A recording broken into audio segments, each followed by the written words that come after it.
previous video, I looked at how TA conceptualizes mind games and drama. For instance, Stephen Cartman's drama triangle, where the players switch between the dramatic roles of victim, persecutor, and rescuer.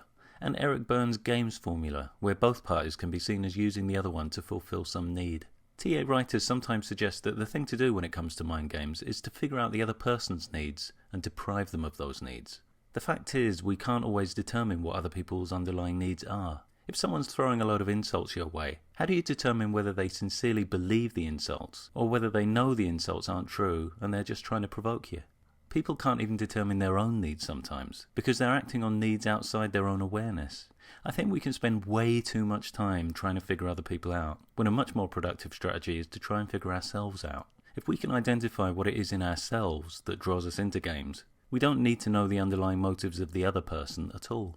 The needs of the game's target are referred to in TA as gimmicks. The word gimmick can sound like a judgment, but while some gimmicks might be based on vanities or personal illusions we haven't quite got to grips with yet, gimmicks can also be based on rules that are generally very positive and productive within certain populations. For instance, rules like trust people work fine in a population of reciprocators, but not in a population of parasites. Here's an example of a gimmick in action in a game Eric Berne called Schlemiel. A is a guest at B's party. A spills a drink on B's dress.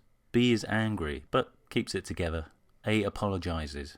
B makes a statement of forgiveness. A continues to spill things, drop things, and break things, all of which he apologizes for, and all of which B makes a show of forgiving, on the social level.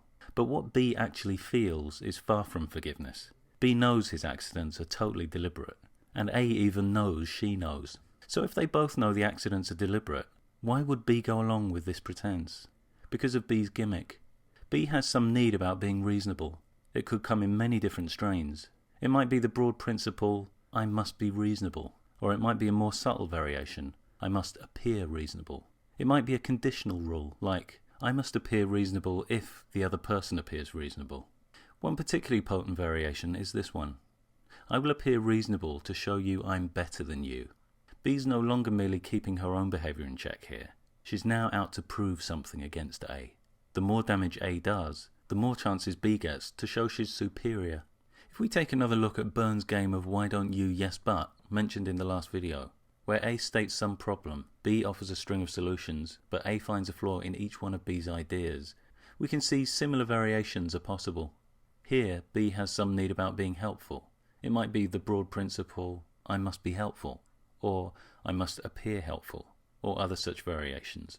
But something that will really pull B in is this one. I can make you feel grateful for helping you. This is potentially a very strong hook, because it really locks into the other person, who in turn can take the laid-back psychological stance of, go on then. Sometimes we can be so engulfed in a need that we don't realise it's us that starts the games. We can think we're responding to games when we're actually instigating them. B remarks that A looks a little subdued. A says she's feeling a little down about something, but she's okay. B, with his overweening desire to help, offers a string of suggestions of things they might do to lift A's spirits. A rejects each one. After a while, B thinks, A's just playing why don't you yes but. She just wants attention, and sucker that I am, there I go trying to help her. But A hasn't been playing why don't you yes but. A's taking responsibility for her own feelings and requires absolutely nothing from B. It's B who started the game with his own need for gratitude and uses the game to collect payoff feelings of unappreciated martyrdom. If we find ourselves playing a particular game or games, we can begin to identify our needs with some honest introspection. What are we really after in the game? What's our imagined ideal outcome? Are we seeking to gain something? Are we seeking to avoid something? Are we seeking to confirm some kind of status or image? What do we ultimately want to see happen to the other player? Answers to these will give us big clues to our gimmick. Some gimmicks have a less than obvious connection to the games they appeal to. The why don't you yes but game is ostensibly about help, but it can work on someone who's not that bothered about helping at all. For instance, someone who feels socially ill at ease and uses the streams of suggestions to fend off awkward silences. When we become aware of the precise nature of our gimmick in a particular game, we have a greater chance of unhooking from that game. Once we have an idea about what our gimmicks are, we can think our way out by questioning the flawed assumptions they contain, or we can act our way out, act against the need, and so take control of it, rather than have it controlled by others. Gimmicks can come in the form of rules or imperatives like the ones already mentioned. The universal style of these rules is a clue to the problems they tend to set up. Should we always be that particular thing?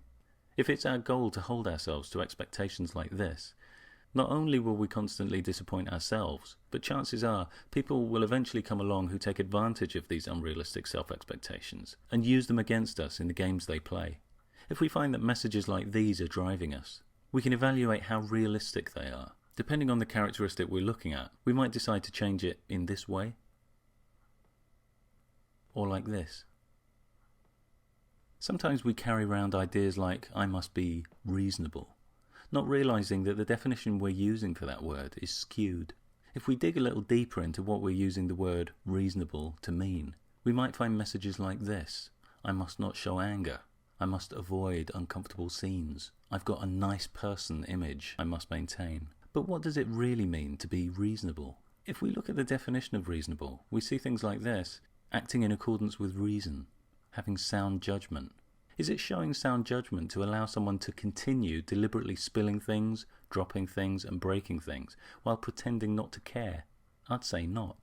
If you know someone's doing that stuff on purpose, it's reasonable to make it clear you know what they're doing and eject them. If you're unsure whether or not they were doing it on purpose, you might be willing to overlook a single accident. But with continued damage, it's reasonable to ask them to pay for the damage. If they decline to pay, then it's reasonable to ask them to leave. If someone's genuinely clumsy in life, that's their own adult responsibility, and they can deal with it in a variety of ways. They can work at it and become less clumsy, or take preventative measures to avoid accident-prone situations, or they can take the consequences of their clumsiness and pay for damages. But to expect others to just put up with it, and all the hassle and expense it creates for them, is unreasonable. So sometimes getting rid of faulty, gamey versions of words like this and substituting actual definitions can block out games. Helpful is another word that can be rife with skewed, gamey definitions. For years, A has complained to B that he's not a good friend to her. She complains when he invites her along to places or activities she doesn't like. He should know she doesn't like them. She then complains when he doesn't invite her to those things. Now she feels left out. She complains when B asks her about things in her life she doesn't want to talk about. She later decides she does want to talk about those things, and complains when B doesn't ask her about them, all the time reminding him that a real friend wouldn't do these things. B's fighting a losing battle here. In A's company, he's no longer the natural, authentic individual everyone else in his life knows him to be. He's now acting out a role rather than being a person. He hopes to be the good friend. It's something he can never be, because the definition of good friend here is telepathic. B can exit the game by taking back ownership of the rules, rejecting the bogus, shifting expectations imposed by A about what makes a good friend, and defining for himself what's acceptable behaviour in a friend. If we know what behaviour our gimmicks bring out in us, we can just choose not to behave that way. If your need for harmony leads you to keep the peace in your family, try not keeping the peace. Let people sort out their own differences.